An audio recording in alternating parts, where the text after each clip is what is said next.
Dicen que Cuba no es solo una isla. Dicen que es una herida abierta en el Caribe. Una cicatriz que atraviesa generaciones. Para entender 2026, hay que mirar atrás. Muy atrás. A los años 60, cuando la revolución prometió justicia, pan y libertad. Cuando miles creyeron que el futuro sería brillante. Cuando la esperanza era más grande que el miedo. Pero la historia tomó otro rumbo. Las promesas se convirtieron en consignas. Las consignas en vigilancia. La vigilancia en represión. Década tras década, el país se fue cerrando como un puño.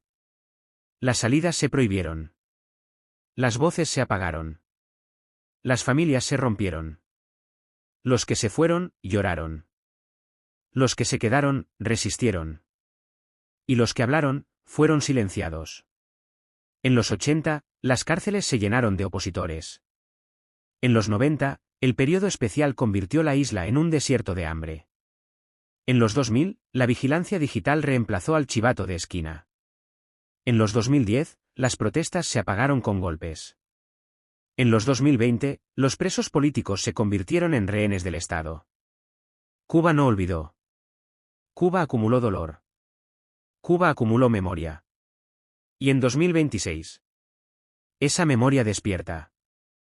No hay símbolo más triste de un país roto que un preso político convertido en rehén. En Cuba, los presos políticos no son delincuentes. Son maestros, artistas, periodistas, jóvenes, campesinos, madres, estudiantes. Son cubanos que un día dijeron un no. Y por ese no, el régimen los encierra. Los usa como advertencia. Como moneda de cambio. Como escudo. Las familias viven en un infierno silencioso. Meses sin visitas. Cartas que no llegan. Golpes que no se cuentan. Juicios sin abogados. Celdas sin luz. Los presos no están solos. Están secuestrados por un sistema que teme a la verdad. En 2026, la profecía dice que los rehenes se convierten en el corazón de la lucha. Sus nombres se repiten en las calles. Sus rostros aparecen en murales clandestinos. Sus historias se cuentan en susurros que cruzan barrios enteros. Y el pueblo entiende algo profundo. Si ellos están presos.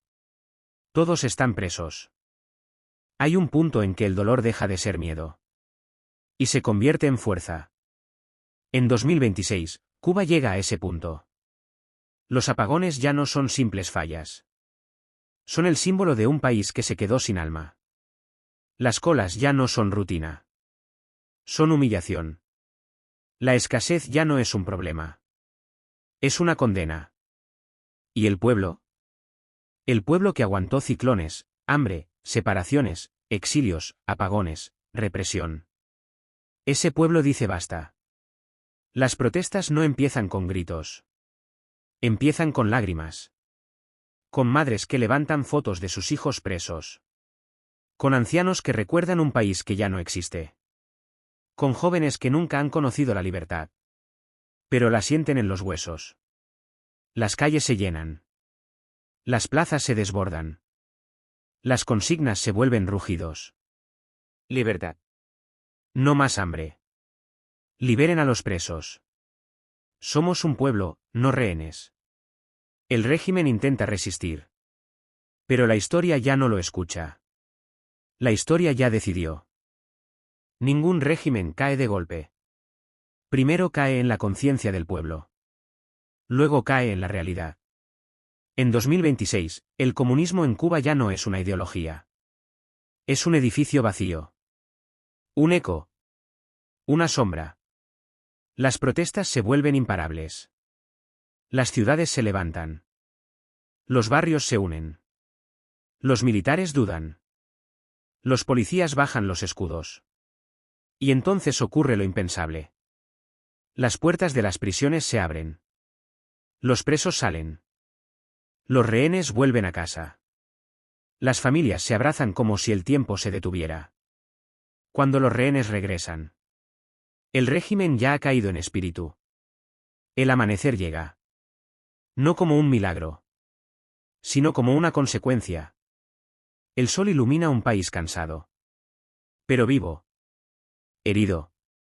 Pero despierto. Roto. Pero decidido a reconstruirse. Cuba respira. Cuba renace. Cuba recuerda quién es. Y el mundo entero es testigo del fin de una era. Y del comienzo de otra.